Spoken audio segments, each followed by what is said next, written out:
Introduce Tabby Smith with Oklahoma Blood Institute. Thank you.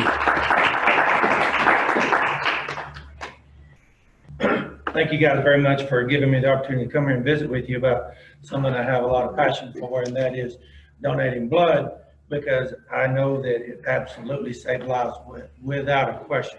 But first, I want to tell you, I'm glad that my boss came and spoke to Rotary, and I get to speak to you guys, because I have a soft spot in my heart for the Lions Club. I grew up in Durant, and I played, my summer league team was sponsored by the Durant Lions Club. So, in my final year of Babe Ruth or Pony League, depending on how old you are and where you are, same thing, the 12 to 15-year-old kids, we won the league championship. We beat Kiwanis. Both of us were undefeated at the end, and we wound up beating them. So I've always had a soft spot for the Lions Club. So anyway, so thank you guys. I always like to learn stuff. The Oklahoma Blood Institute. What we are, it's a fancy name for the Oklahoma Blood Bank. That's what we are. We are essentially a blood bank. My job, what I do, is I get to come out and visit with folks like you. I get to go to businesses, high schools, colleges, tech schools, stuff like that, and kind of talk to them about donating blood, why it's important to donate blood.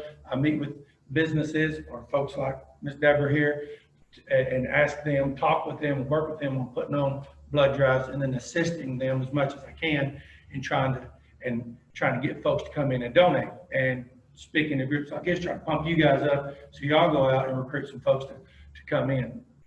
The job of the blood bank, I've been doing this for 2 years now, and I was amazed. I'm a recovering politico. I work kind of behind the scenes in politics, doing consulting work and stuff like that. Got burned out, got jaded, felt like I needed to do something that I could feel more proud of, and backed into this job through the vice president. And the thing that really hit me about it when I first started, and still to this day, is just how vital having an adequate blood supply is for the state's preparedness. When there's no blood, we can't have surgeries. Let me rephrase that. When there's low on blood, we postpone surgeries. Every time you go under the knife, they have to have at least 2 units of blood.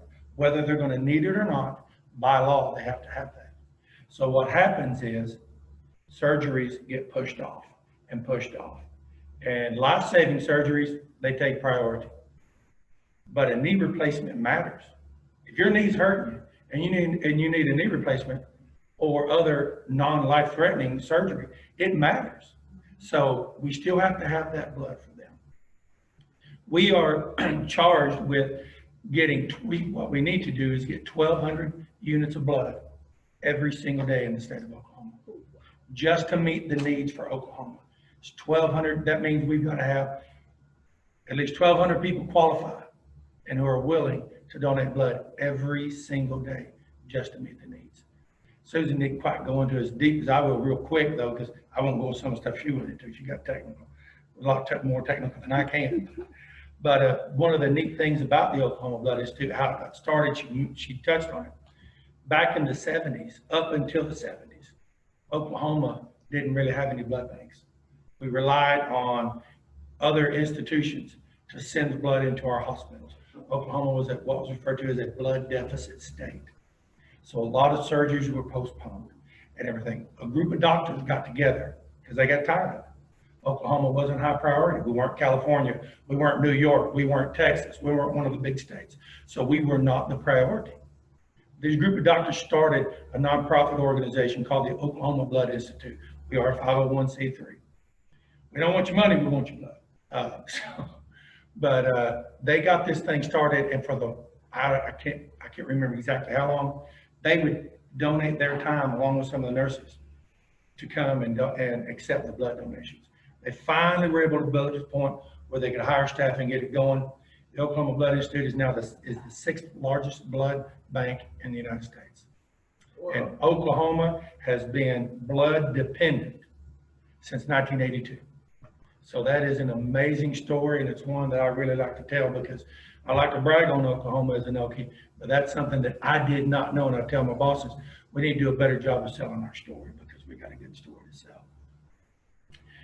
Donating blood is probably the easiest thing I can think of to where you can absolutely have an impact on people's lives directly.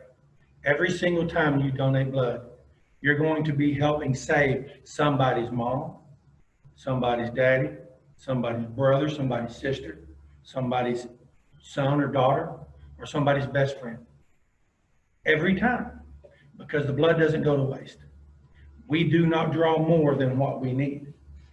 If we get to the point, and we haven't been there in a while because of COVID, but if we get to the point to where we are meeting and looking like we're going to exceed the needs of our hospitals, our bosses and the folks, they'll tell us, hey guys, pull back a little bit. Call your drives, tell them we're going to pull back 10%, 15%, because blood has a shelf life.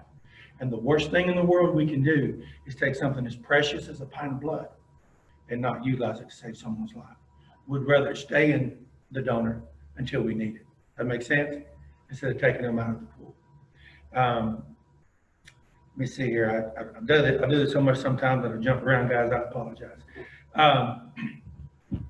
Blood, the components of blood, everybody here knows them. There are four things. Four components of blood. You've got your red blood cells that carry your oxygen.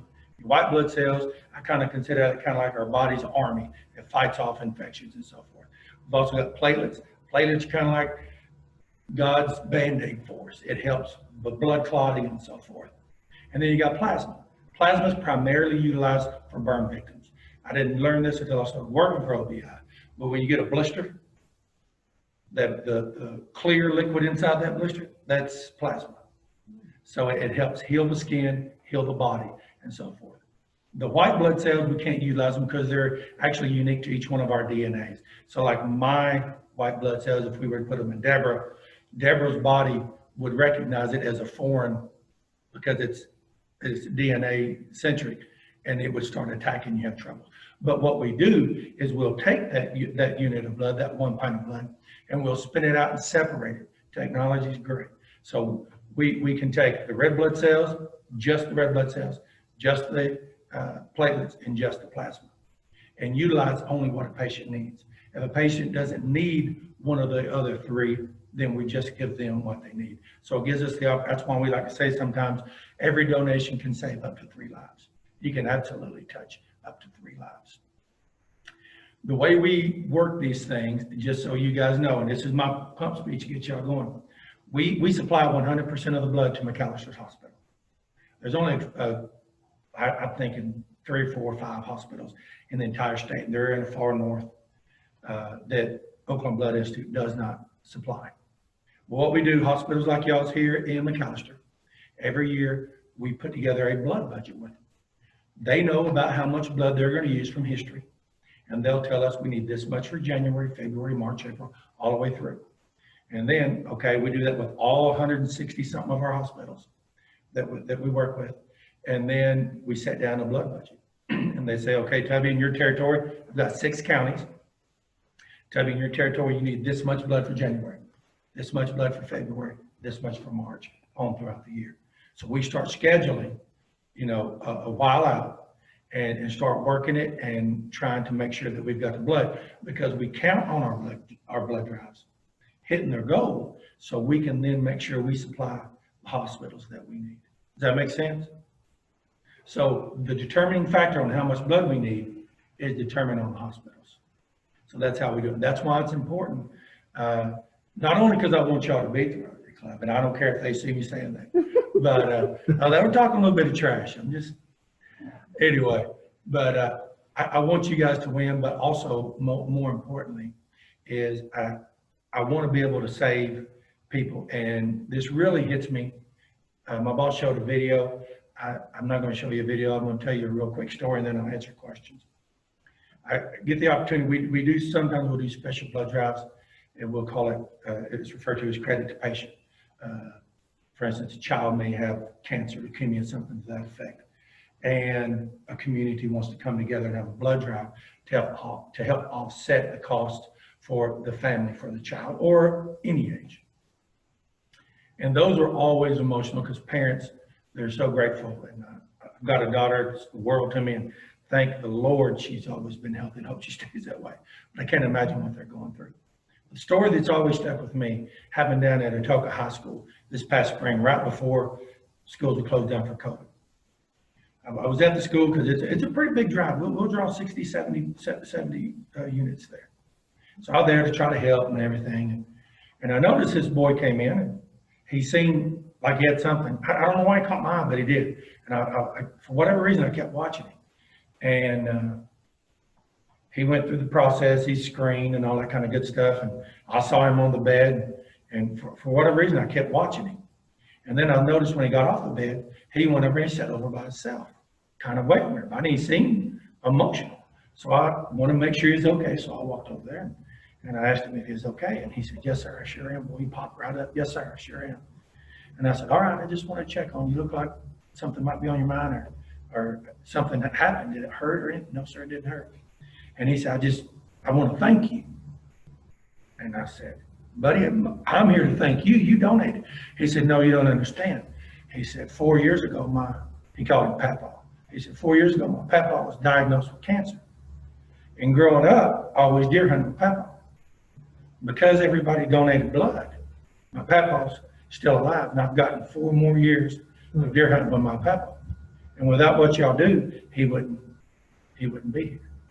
And that, to me, that's the one story that really sticks out to me quite a bit. So I told him, you're welcome. And I said, you need to thank the other donors.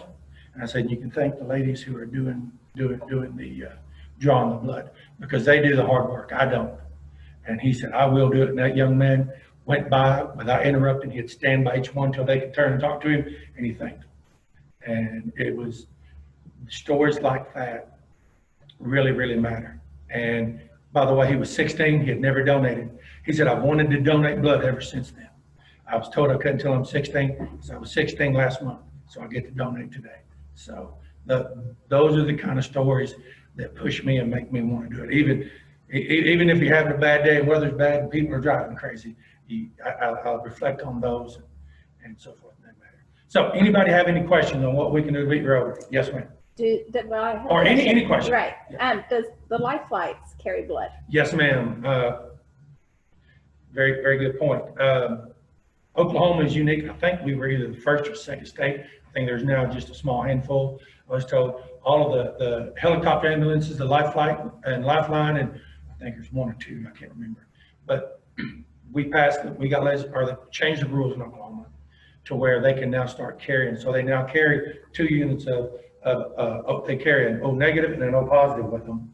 So that way they can, instead of just giving them saline when they're transporting them to a bigger hospital, they can give them the life-saving blood they need.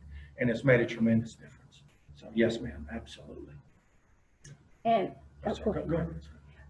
Is it okay for people with taking medical marijuana to give blood? Yes, ma'am, it is, because marijuana, I never smoked that stuff. I don't, and I don't know that much about it, but the doctors tell us, people are a lot smarter than me, that unlike alcohol, opioids, and others, that's not transferred through the blood. So that's one of the reasons that they've cleared it. So, yes, ma'am. Whatever you're saying. Okay.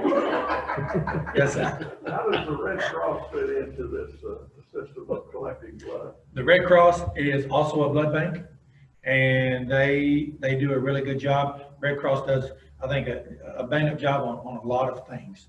And they were the organization I was talking about that we had to rely on back in the day before OBI for Oklahoma. But Red Cross, it's weird. It's competition because you always want to do better, but it's not like normal competition. We don't want to put them out of business, and they don't want to put us out of business. It's not like Ford and Chevrolet or something like that. It's not like OU or Texas. It's nothing like that. But the fact is, every drop of blood that isn't donated to Oklahoma Blood Institute will not show up at McAlester Hospital. It will not show up in any but just, I'm thinking 4 or 5 hospitals in the entire state of Oklahoma. It leaves and goes to regional super hubs, and they scatter it throughout. So the blood that we draw here in McAlester from the Blood Institute, 100% of it stays here and stays local. Now, do you sell the blood to the hospital? No, sir, what we do is, it's called cost recovery, and that is set, I'm not even gonna try to tell you how it's set. I don't know. I know that is set well above me how it's done. And so we don't, it's kind of like water. You don't really pay for your water you get at your house. What you're paying for is the pipes to get it to your house. You're paying for the water to be cleaned and all that kind of good stuff. That's the service you're paying for, not the water. If you want to dig a well in your yard and hit water, you can get all that water you want, but it's not going to be clean and all that kind of good stuff. So that's what we do. And we run on a 2 to 3% margin. And that's to cover employees, that's to cover equipment. Our buses, y'all see the bloodmobile, each one of those are about they were $500,000. Now it looks like they're gonna be closer to $600,000 a piece. So everything we utilize is expensive. And we do get donation. We've got a foundation. Our foundation helps buy equipment and stuff like that also. But all the bags, each one of those blood bags, it's about $100. So, I mean, we work on a cost recovery. We supply to the hospitals on a cost recovery. Now the hospitals, each one is a little bit different how they charge, because they're going to charge for the transfusion. They're going to charge for, the nurse's time, the doctor's time, stuff like that. But no, sir, we don't technically sell it to them. We do cost recovery. That's why I'm 501c3. Yes, sir. Two-part question. One, what's the shelf life? And two, if the operating room has to require two, if they don't use it, it goes back into the system? That's very good. The shelf life for blood, it depends on I hate using these words product when we're talking about blood, but I don't know what else to use. Platelets only last 5 days. 5 days? 5 days, yes, sir. Not only that, if you ever, we got a lab in Oklahoma City. You guys ever get up here, you ought to tour it. The plasma has to be moved constantly. So they've got these big shaking tables where it's to keep it cool, just so they stay refrigerated, but they're constantly moving like this back and forth, because if not, the platelets will stick together. So platelets are 5 days. Plasma is quite a bit longer. I can't remember. Blood, I think, is 42 days. Whole blood, red blood cells. And what happens if they don't use it? Each hospital, we have hubs. I actually work out of the Ada office. I actually work out of my house primarily. I go to Ada on Mondays, and then my territory is southeast. I go all the way out in Kirk County, but I'm out of the Ada office, and we have refrigeration, and we've got just like the big things you go and get a bottle of water at the gas station. It looks kind of like those, but it's got blood in it instead of drinks. And the hospitals have their own storage facilities. So we will take X number units to McAlester, for instance, and if the blood isn't used in surgery, they put it back in their storage. So it doesn't go to waste. Now, I've heard at one time OBI was actually looking for COVID antibodies. Absolutely, we are. Our lab is one of the best labs. Not really proud of this, but it's one of the best labs actually, not only in the United States, but in the world. Our lab opened, I think, in somewhere in the mid-'80s, and it has ran nonstop 365 days a year, 24 hours a day since that time. Wow. So what we do test for the antibody. Everyone who donates, they will get an antibody test. We were one of the very first in the nation that the federal government came to. There's us and a handful of others they went to first, said, we need you guys to start testing for antibodies. They did the same thing with us for Zika. They did the same thing with us for other diseases. Our lab is phenomenal. We actually help other states. Other states ship their stuff to us for us to process for them, because our lab is so good and so well respected. Do you know how long those antibodies are? Do you have an idea? Ask a doctor, because every doctor's going to tell you a little bit different. I've heard them say 3 months, I've heard them say 6 months, I've heard them say 8 months. I think it depends on the doctor. So I don't know if there's an exact time for it, but everyone who donates will get a free antibody test. And it takes about 2 days, and you'll be able to go online and enter in your donor information that they'll give you, and it'll show you your test results. Yep. And you also get a cool T-shirt. So, and snacks. Yes, sir. So that's part of my question. The second part would be, are you using the antibodies and plasma for treatment for people? What we do is if you test positive, we will ask you if you would be willing to join to donate plasma in what's called convalescent plasma. You may have heard it on the news. And we were one of the very first ones. You remember seeing on the news when they said convalescent plasma has been fast-tracked? We were one of the very few that were able, that they asked to do that. So, and we're one of the first states to do it. But they will ask you, they will contact, we will have someone at Oklahoma City reach out and contact, because there's a lot of paperwork involved with that with FDA. So they will reach out to an individual who does test positive for the antibody and set up appointments. And I can't give names, but an individual from McAlester today scheduled to donate a convalescent plasma. So I think that's pretty impressive. So it's, yes, sir, absolutely. We will reach out to you and start the process. I won't, but the folks out of Oklahoma City put the CCP together. And once they'll schedule you, try to schedule you, we've got these, when you come to blood drive, if you've never been to one, you'll see a machine that we've got, and it's a multi-purpose machine. It's an apheresis machine, and it can pull plasma, it can pull double red cells, and it can pull platelets. So we will set, but we've got to have the kits that go along with it. The kit for each is different. And we typically don't do plasma on mobile drives because they take a long time. But if we have a CCP, as we call it, convalescent plasma donor, then we will take a kit for them, because those kits are very expensive also.